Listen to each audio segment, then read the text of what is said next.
Last week Jamie diamond जो कि JP Morgan के चेयरमैन है, उन्होंने शॉर्ट सेलिंग के हवाले से एक स्टेटमेंट दी जिसमें उन्होंने कहा कि शॉर्ट सेलिंग को बिल्कुल बैन कर देना चाहिए, खास करके जब बात हो बैंक्स स्टॉक्स के बारे में, क्योंकि बैंक्स स्टॉक्स को जब शॉर्ट करते हैं तो स्पेकुलेशन होती है, स्पेकुलेशन के बाद बैंक्स के स्टॉक्स कोलैप्स हो रहे हैं। उसके बाद से मीडिया में एक नैरेटिव पेश किया जा रहा है कि भाई शॉर्ट सेलिंग जो है वो बैड प्रैक्टिस है और इसको कम्प्लीटली बैन कर देना चाहिए।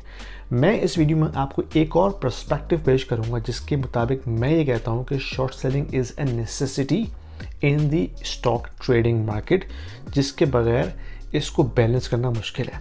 वो ऐसे, इसके लिए समझने के लिए आपको पहले ये समझना पड़ेगा कि शॉर्ट सेलिंग होती क्या है।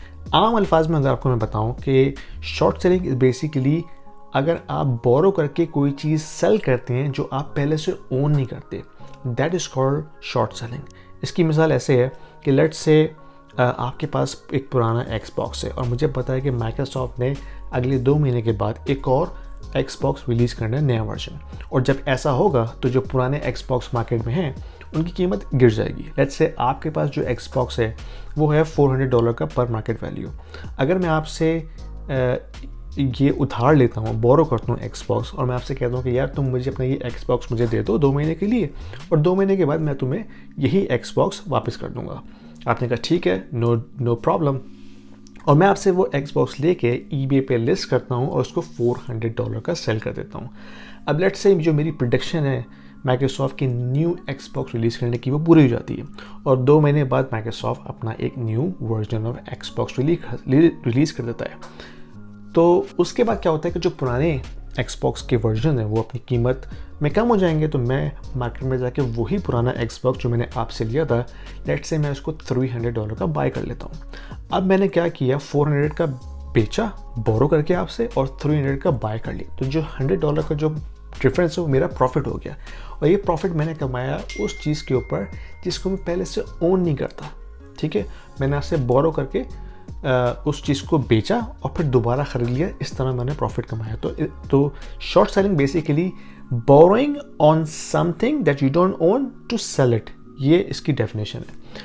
अब स्टॉक्स में भी यही होता है। अगर मुझे पता है कि किसी कंपनी की जो वैल्यूएशन है वो जस्टिफाइबल नहीं है, वो फेक वैल्यूएशन है, वो फंडामेंटल पे बेस नहीं करती, तो मैं उस स्टॉक को शॉर्ट करूँगा इस बेस पे कि जो हकीकत है उस कंपनी के स्टॉक की वो सामने आएगी, और मैं हो सकता है उस फैक्ट को फाइंड करने के लिए अपनी रिपोर्ट्स पब्लिश करूंगा कि भाई इस कंपनी की जो वैल्यूएशन है वो जस्टिफाइबल नहीं है, वो फेक वैल्यूएशन है, उसके फंडामेंटल्स ये हैं, जो रिसर्च मार्केट की है वो कुछ और बताती है, then I can short it and I can prove my prediction.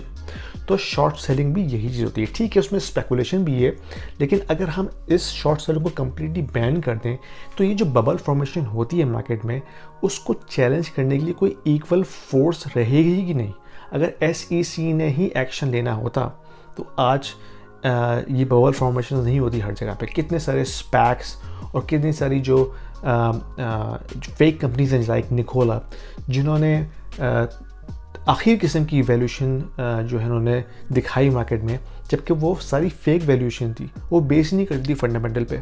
तो हाइडेनबर्ग नाम की एक शॉर्ट सेलिंग कंपनी है जिनका काम ही यही है, वो रिपोर्ट्स पब्लिश करते हैं अगेंस्ट कंपनीज जिनका स्टॉक वैल्यूएशन जो है वो उस हिसाब से नहीं होता, तो उसको शॉर्ट करते हैं और ओपनली कहते हैं। तो short selling is basically a necessity in the market that actually challenges the valuation or the fake valuation or the way they predict the value of the stock in the market, और फिर वो उस पर stock को short करते हैं। ठीक है, स्पेकुलेशन हर चीज़ में होती है, स्पेकुलेशन तो बबल फॉर्मेशन में भी होती है, लेकिन इसका मतलब ये तो नहीं है कि हम बबल फॉर्मेशन को बैन कर रहा हूँ। लेकिन ये जो नैरेटिव पेश किया जा रहा है शॉर्ट सेलिंग का case, I think that is unfair, क्योंकि अगर हम इसको बिल्कुल बैन कर देंगे then you have no other equal force to challenge these bubble formation and these fake valuation in the market. I hope this is helpful. अगर आपको इससे कुछ लर्निंग मिली हो तो प्लीज़ को लाइक कीजिए, शेयर कीजिए और चैनल को सब्सक्राइब कीजिए, और मैं आपसे अपनी अगली वीडियो में मिलता हूँ। Thank you.